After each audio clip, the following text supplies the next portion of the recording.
উফ, আমার বুকটা এতটা ব্যথা করে আমার মনে হয় যে কারিনা আমাকে ডাকছে। তা আবার ফিরে আসা হইল না।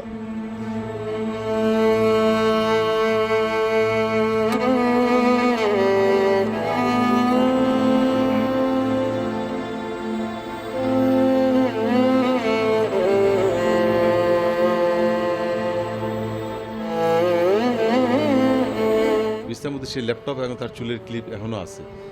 সে এসে এই ল্যাপটপটা ধরবে, ধরে আঙ্কেল তা আবার ফিরে আসা হইল না।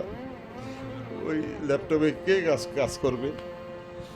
উফ, আমার বুকটা এতটা ব্যথা করে আমার মনে হয় যে কারিনা আমাকে ডাকছে। আমার মনে হয় আমি বেশি দিন বাঁচবো না। আমরা আমরা না না আঙ্কেল আপনি মানে আমার সবসময় মনে হয় যে আমার মেয়ে বলতেছে, আব্বু তুমি আসো, তুমি চলে আসো। আমি তো এই দুদিন ধরে ঘুমাইতে পারি না। আমার মৃত্যুর সংবাদ পাওয়ার পরে আমি ঘুমাইতে গেলেই তার কথা মনে পড়ে। হ্যাঁ, মনে পড়ে যে কারিনা তুমি আর কয়েকদিন দিন কেন বাঁচলো না? তুমি আমার থেকে কিছু হায়াত নিয়ে যেতে। আল্লাহকে যে বললাম যে আল্লাহ আমার তো বেশি দিন বাঁচার ইচ্ছা নাই, হ্যাঁ আমি আপনার আমার 80% হায়াত দিয়ে দেন তারে, আমার দরকার নাই, সে বাঁচুক আরো কয়েক প্লিজ। তারপরেও আল্লাহ কাছে আল্লাহ তো তাকে ভালোবাসতেন, আর কষ্ট দিতে চায় নাই। আল্লাহ কোনো কারণে তাকে নিয়ে গেছে।